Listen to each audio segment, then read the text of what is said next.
I went to Spelman College in Atlanta.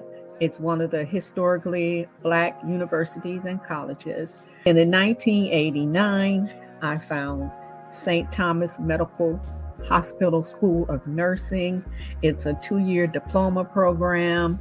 And yes, I am that old-fashioned nurse. I was a nurse before gloves. We got right in the trenches when I graduated in 91. I worked in several different areas. I started off in pediatrics. I worked in various med-surg, peds, and adult. I worked PICU. My last job that I really, really loved, I was an IV nurse and an infusion nurse. Therefore, I'm the weirdo that's in the elevator with you looking at your veins. And I'm like, sir, no, I'm not trying to get with you or talk with you. I'm looking at your veins to see just how big an IV I could get in there.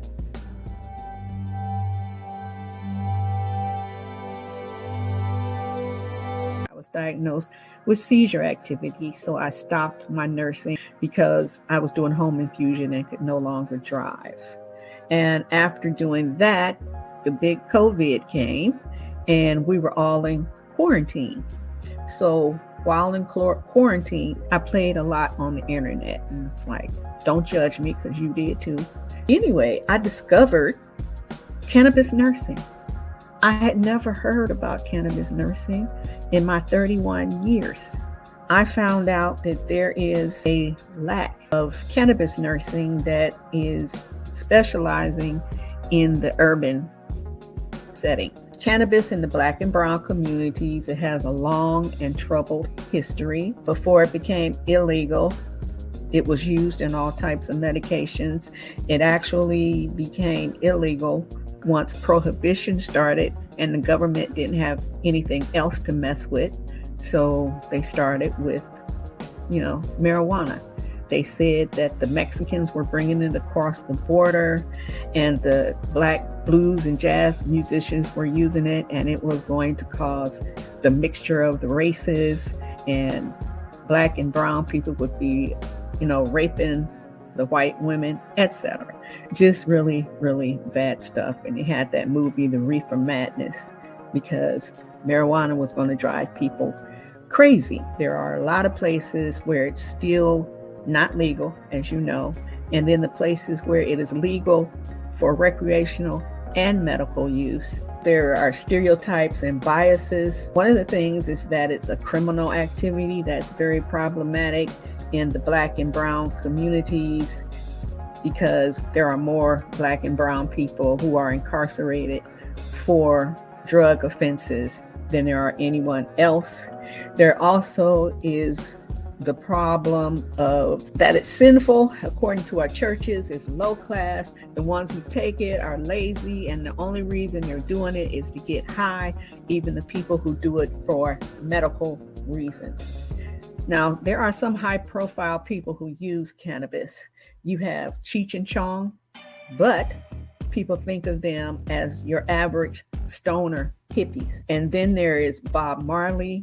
He was the peace and love entertainer, where smoking marijuana was a religious prospect. And then, of course, today we have the beloved Snoop Doggy Dogg.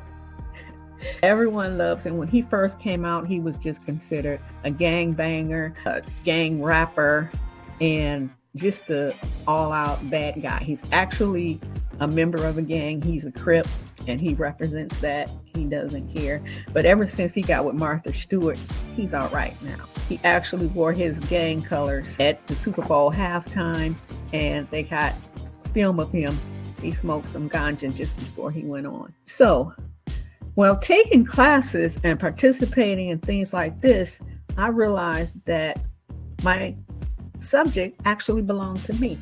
I'm being reintroduced to marijuana, weed, etc. myself. Before I got into this, I had the same biases and the perceptions of users that it was a bad thing, even though I had relatives that took it also. I had no knowledge of what cannabis actually does, what it is. When I heard about it, I was like, what the heck?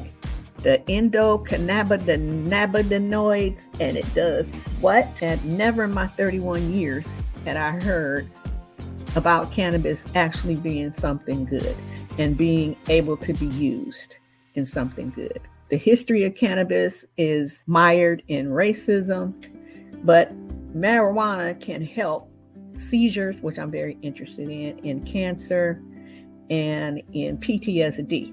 Now that's a big one. There is post-traumatic stress syndrome that's regular. There is urban post-traumatic syndrome, one of the things I learned about, and that has to do with people who are living in the urban areas where there's a lot of crime and they have to keep looking over their backs for something.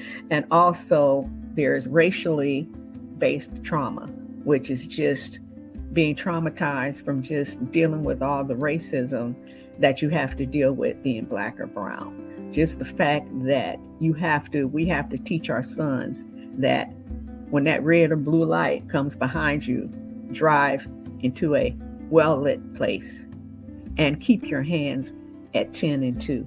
Don't make any sudden movements. That makes a lot of mothers have the racially based.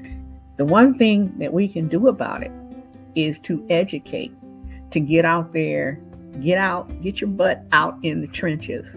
We need to go in, we need to teach at the religious level, teach those who think that you're going straight to hell in a handbasket if you smoke marijuana. And also we need to teach the medical professionals that cannabis is a medicine, is not all about getting high. We need to teach the families and the friends of those who smoke cannabis and the ones who are thinking about smoking cannabis. In the hood, there's a saying that is a semi-warning.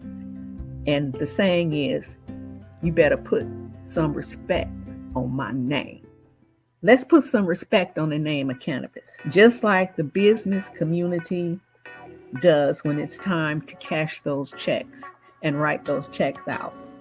They write those checks out to Richard Anthony Marin Cheech and to Thomas B. Ken Chong, that's Chong, Robert Nesta Marley, that's his whole name, and most of all, they write them out to Calvin Cadora Broadus Jr., otherwise known as Snoop Doggy Dogg.